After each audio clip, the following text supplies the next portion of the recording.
हाय सांग माने जय जगन्नाथ केमिति आपण अच्छे मु तो बहुत भल अच्छे आपण दयारु आज भिडियो पर नुआ यूनिक भिडियो हम कारण आज भिडियो को जगार को पर्यटन स्थल आज भिडियो नुआ आज भिडियो आज पूरा गाँ भिडियो हम आज गाँ घर देखिए आप गाँ भर थे भल भल जगह आप देखिए चाहूँगी चलतु एवं आप देखिपे मो बैकग्राउंड भिडियो देखिए ये कौ जाए सीटा आम घर गाँ बेगुना गाँव सीटा एपटे देखिए एपटे गछपत्र केमती सब लगी देखिपे गाँ तो जगह देखिले आपण बहुत मन खुशी हो जाए गाँव जो मैंने सहर बुलती गाँ छाड़ी गाँव को आसला मैंने जावाक इच्छा ही हुए देखिए सेपटे जेजेमा बसी पूरी थी खरा पाऊन ये बसी पड़ी जेजेमा खर बसी पड़ी खरा है माँ ये बसी पड़ी एवं चल पुणी देखा आम घर केमती कौन अच्छी आम घर के कौन घर चाल घर कि आजबेस्ट घर कि छात घर कौ घर आम ग्रेस कर कहूँ देखो आपको आम गछ सब देखो ये तुलसी गछ यहाँ माँ यहाँ पा बोक नहीं आसले ये कूर एपटे गाँ अच्छी मैंने गाँव को आस कूर पा बोक बाध्य माँ को ये कौ सहर नुह जे पानी टैप मोड़ पानी पलि आसो ये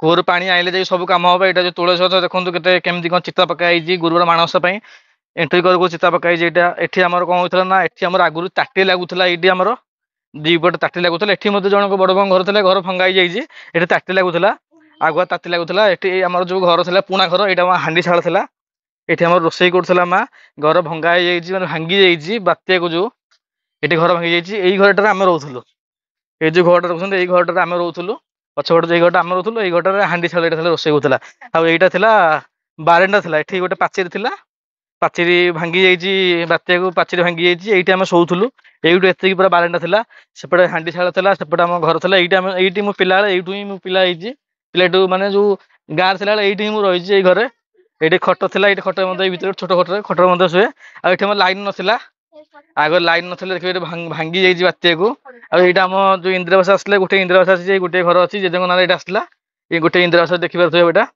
आईटा हूँ ये आम ठाकुर घर यहाँ था ये गोटे ठाकुर घर था ये ठाकुर पूजा करते मामुनी हाई टे करदे मामुनी टाटा कर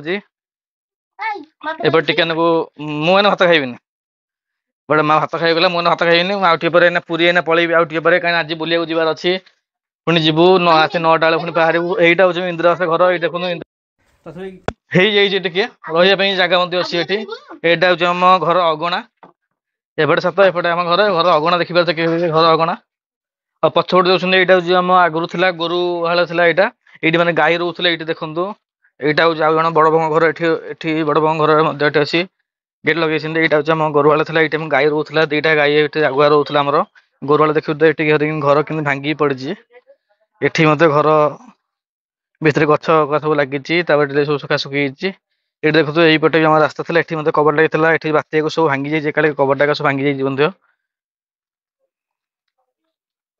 एपटे देखो यहाँ आम रहा दांडपट एपटे आमर ये जो गोरुहाट था ये सब गाई मैंने रोते ये बंधा होते गाई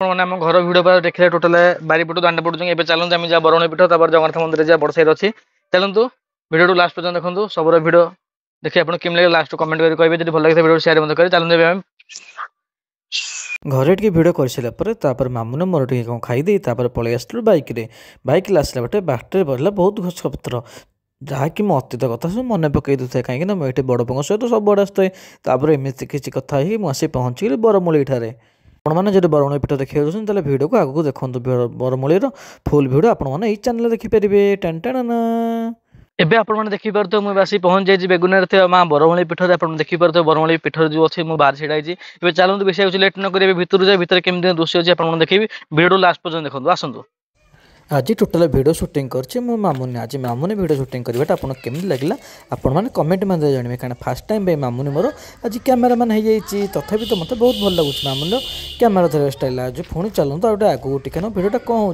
देखा भर को आसला एत गछपत्र गोटे पोखरी देखिए मन तो बहुत खुशी लगी जाता कहीं यहाँ को गोटे पार्क मतलब कम नाला देखिपे आसी बरमूली भितर आसी एंट्री कर देखिपे एपटे आम सब देवादेवी मैंने पूजा पाँच मामुनी कौन मामुनी मोबाइल से बुला कैमेरा को देखते एपटे आप देवादेवी पूजा पाँच चलते आम सब देवादेवी ना मतलब आपने कहि सहित केते जन देवादेवी पूजा पाँच आपड़ी कहि चलतु एवं सब देवादेवी ना आपको कौन चलते जावा ये प्रथम प्रभु जगन्नाथ प्रभु बलदेव माता सुभद्रा अच्छा पाखक अच्छा प्रभु कृष्ण अच्छा ତାଙ୍କ ପାଖରେ ଅଛନ୍ତି ପ୍ରଭୁ ନାରାୟଣ ଅଛନ୍ତି, ନାରାୟଣ ମା ଲକ୍ଷ୍ମୀ ମଧ୍ୟ ଅଛନ୍ତି। ତାଙ୍କ ପାଖରେ ପ୍ରଭୁ ମାତା ଦୁର୍ଗା ଅଛନ୍ତି। ତାଙ୍କ ପାଖରେ ମା ତାରାତାରିଣୀ ଅଛନ୍ତି। ତାଙ୍କ ପାଖରେ ମା ତିରୁପତି ଅଛନ୍ତି। ଏଠି ପଞ୍ଚମୁଖୀ ହନୁମାନ ଅଛନ୍ତି। ଏଠି ମା କାଳୀ ଅଛନ୍ତି। ଏଠି ମା କଟକଚଣ୍ଡୀ ଅଛନ୍ତି। ଏଠି ମା କାକଟପୁର ମଙ୍ଗଳା ଅଛନ୍ତି। ଏଠି ମା ଅର୍ଦ୍ଧନାରୀଶ୍ୱର ମା ଅଛନ୍ତି। ଏଠି ପ୍ରଭୁ କାର୍ତ୍ତିକେଶ୍ୱର ଅଛନ୍ତି। ଏଠି ପ୍ରଭୁ ନୀଳମାଧବ ଅଛନ୍ତି। ପ୍ରଭୁ ଲକ୍ଷ୍ମୀ ନାରାୟଣ ଅଛନ୍ତି। ଏଠି ପ୍ରଭୁ ରାଧାକୃଷ୍ଣ ଅଛନ୍ତି।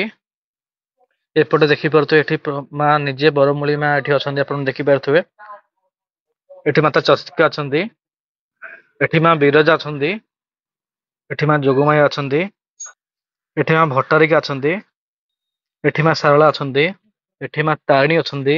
ଏଠି ମା ଚିନ୍ତମସ୍ତା ଅଛନ୍ତି। ଏଠି ମା ଗାୟତ୍ରୀ ଅଛନ୍ତି। ଏଠି ମାତା ସରସ୍ୱତୀ ଅଛନ୍ତି। ଏଠି ମା ମଙ୍ଗଳା ଅଛନ୍ତି। ଏଠି ମା ଭୀମଳା ଅଛନ୍ତି। ଏଠି ମା କାଳୀ ଅଛନ୍ତି। ଏଠି ମା ବିରଜା ଅଛନ୍ତି। ଏଠି ମା ଭୈରବୀ ଅଛନ୍ତି। ଏଠି ମା ଭୁବନେଶ୍ୱରୀ ଅଛନ୍ତି। ଏଠି ମା ତାରା ଅଛନ୍ତି। ଏଠି ମା ମଙ୍ଗଳା ଅଛନ୍ତି। ଏପଟେ ଆପଣ ଦେଖିପାରୁଥିବେ, ଏପଟେ ତ କିଛି ନା ଲେଖା ହେଇନି, ଉପରେ କିଛି ଜାଣି ହଉନି। ଚିନ୍ତାମଣି ଏଠି ଅଛନ୍ତି ଲାଷ୍ଟକୁ ଦେଖିପାରୁଥିବେ। ଏଠି ଆମର 35 ପ୍ରକାର ଦେବାଦେବୀ ଏଠି ପୂଜା ପାଉଛନ୍ତି। ଆପଣମାନେ ଦେଖିପାରୁଥିବେ ଏଇଟା ବହୁତ ସୁନ୍ଦର ଜାଗା ମଧ୍ୟ। ଏଇଟା ଆମ ବେଗୁନା ଗାଁରେ, ଏଇଟା ବରୁଣେଇ ପୀଠ। ମାନେ ଏଠି ଯାହା ବି ଆମର ବେଗୁନା ଗାଁ ହଉ କିମ୍ବା ଯେକୌଣସି ବେଗୁନା ପାଖାପାଖି ଯେକୌଣସି ଗାଁ ବି ହଉ, ଏଠି ଯାହା ବି ଏଠି କିଛି ବି ଭଲ କାମ ହଉ, ଏଠି ଆମର ଯେ ବାହାଘର ହଉ ଯାହା ବି ହଉ, ଏଠି ଆମର ବାହାଘର ହୁଏ। ଏଇ ପେଣ୍ଡାଲ ଆପଣ ଦେଖଉଛି, ଏଇ ଜାଗାରେ ହିଁ ଆମ ବାହାଘର ହୁଏ। ଯୋଉ ବେଦୀ ଆମର ପଡେ ଏଇ ଜାଗାରେ ହିଁ ପଡେ। ଏଠି ମଧ୍ୟ ପ୍ରଭୁ ଅଛନ୍ତି। ଏଇଠି ବ୍ରାହ୍ମଣ ମାନେ ଏଇଠି ବସିକି ବାହାଘର କରୁଛନ୍ତି। ମୁଁ ଦେଖିବି, ମୁଁ ମାମୁନି କହିବି କ୍ୟାମେରାଟା ସେପଟକୁ ବୁଲା ଟିକେ ନାକୁ।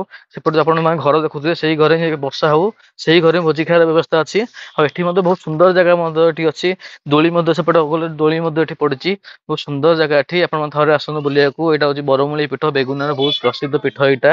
ଆପଣ ଦେଖୁଥିବେ, ସମସ୍ତେ ପ୍ରାୟ ଏଠିକି ଆସିଥିବେ। ବେଗୁନା ଲୋକ ତ କାହା କଥା ଏଠି କହିହବନି, ସମସ୍ତେ ଜାଗା କିଛି ଜାଣିଥିବେ। ମୁଁ ଆଉ କଣଟା ଅଧିକ କହିବି, ଯୋଉମାନେ ବି ଏ ଭିଡିଓ ଦେଖୁଛନ୍ତି ବେଗୁନାର ଏ ପୀଠକୁ ମଧ୍ୟ ଆସନ୍ତୁ। ବେଗୁନା ମଧ୍ୟ ଆଉ କିଛି ମଧ୍ୟ ଏମିତି ଭଲ ଭଲ ଜାଗା ମଧ୍ୟ ଅଛି, ଆପଣମାନେ ଦେଖିବେ ଏଇ ଭିଡିଓ ମାଧ୍ୟମରେ। ଚାଲନ୍ତୁ ଭିଡିଓକୁ ଆଉ ଟିକେ ଆଗକୁ ଟିକେ ବଢେଇବା, ଚାଲନ୍ତୁ। ଜୟ ଜଗନ୍ନାଥ। ତାପରେ ବରମୂଳି ପୀଠ ବୁଲି ସାରିଲା ପରେ ତାପରେ ମୁଁ ପଳେଇ ଆସିଥିଲି ଆମ ଗାଁ ବଡ଼ ସାହିରେ ଥିବା ଜଗନ୍ନାଥ ମନ୍ଦିରକୁ। କାହିଁକିନା ସେଇଟା ବି ନୂଆ ନିର୍ମାଣ କରାଯାଇଛି, ବହୁତ ସୁନ୍ଦର ମଧ୍ୟ ଲାଗୁଛି। ଯେହେତୁ ଜଗନ୍ନାଥ ମନ୍ଦିରରେ ଜଗନ୍ନାଥ ପୁଣି ପୂଜା ପାଉଛନ୍ତି। ଚାଲନ୍ତୁ ଆମେ ଜଗନ୍ନାଥ ମନ୍ଦିର ଟିକେ ଭିଉଟି ଦେଖିବା। ଆଉ ଯେ ଜଗନ୍ନାଥ ମନ୍ଦିର ମୋତେ ଲାଗୁଛି ବନ୍ଦ ଥିଲା ଭଳିଆ, କାହିଁକିନା କବାଟ ତାଲା ପଡ଼ିଥିଲା। ଚାଲନ୍ତୁ କିଛି ବୁଝି ନେବା। ବେଶୀ ଦେଖିପାରୁଥିବେ ଏବଂ ବସି ପହଞ୍ଚି ଯାଇଛି ବେଗୁନା ବଡ ସାହିରେ ଥିବା ଏଇ ଜଗନ୍ନାଥ ମନ୍ଦିରକୁ। ଜଗନ୍ନାଥ ମନ୍ଦିର ତ ଆଗୁଆ ମନ୍ଦିର ଥିଲା, ପୁରୁଣା ମନ୍ଦିର ଥିଲା। ଏଇଟା ନୂଆ ମନ୍ଦିର ନିର୍ମାଣ କରାଯାଇଛି। ଦେଖିପାରୁଥିବେ କେତେ ସୁନ୍ଦର ମନ୍ଦିର ହେଇଛି। ମନ୍ଦିର ଏବେ ତାଲା ପଡିଛି, ଇଭିନିଂରେ ଖୋଲା ହବ, ସନ୍ଧ୍ୟାବେଳେ ଖୋଲା ହବ ମନ୍ଦିର।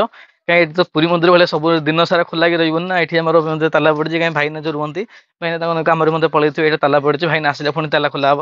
ଏଠି ମଧ୍ୟ ଦେଖିପାରୁଥିବେ ପୁରୀ ମନ୍ଦିର ଭଳିଆ ଏଠି ମଧ୍ୟ ମାନେ ପାହାଞ୍ଚ ହେଇଛି। ଆଗରେ ମଧ୍ୟ ଅନୁଷ୍ଠାନ ମଧ୍ୟ ଅଛି, ଦେଖିପାରୁଥିବେ। ମନ୍ଦିର ଉପରେ ମଧ୍ୟ ପତାକା ମୁଁ ବୁଲି ପଳେଇ ଆସିଛି ବରମୂଳି ପୀଠ। ତା ସହିତ ଆମ ଜଗନ୍ନାଥ ମନ୍ଦିର ତ ତାଲା ପଡିଛି, ଆପଣ ଦେଖିଲେ। ଆପଣ ଟୋଟାଲ ଆଜିର ଭିଡିଓଟା କେମିତି ଲାଗିଲା ଆପଣ କମେଣ୍ଟ ମାନେ ଜଣେଇବେ। ଆଉ ଯଦି ଭିଡିଓଟି ଭଲ ଲାଗିଥାଏ ଭିଡିଓଟି ମଧ୍ୟ ସେୟାର କରିବେ। ଯୋଉମାନେ ଚ୍ୟାନେଲ ନୂଆ ନୂଆ ଆସି ଦେଖୁଛନ୍ତି ଚ୍ୟାନେଲ ସବସ୍କ୍ରାଇବ ମଧ୍ୟ କରିଦେବେ। ଏମିତି ଭଲ ପାଇବା ଦିଅନ୍ତୁ। ଏମିତି ଭଲ ପାଇବା ଦେଲେ ମଧ୍ୟ ଆଗକୁ ଆହୁରି ଭଲ ଭଲ ଭିଡିଓ ମଧ୍ୟ ଆପଣଙ୍କୁ ଦେଖେଇ ପାରିବି। ଗାଁ ଗହଳି ଭିଡିଓ ମଧ୍ୟ, ସବୁ ଜାଗାର ଭିଡିଓ ମଧ୍ୟ। ଆଜି ମଧ୍ୟ ବୁଲିବାକୁ ଯିବାର ଅଛି। ଆଜିର ବୁଲିବା ଯୋଉ ଜାଗା ବୁଲିବାକୁ ଯାଉଛି, ନେକ୍ସଟ ଭିଡିଓ ମଧ୍ୟ ଆସିବ। ରହିଲି, ଜୟ ଜଗନ୍ନାଥ।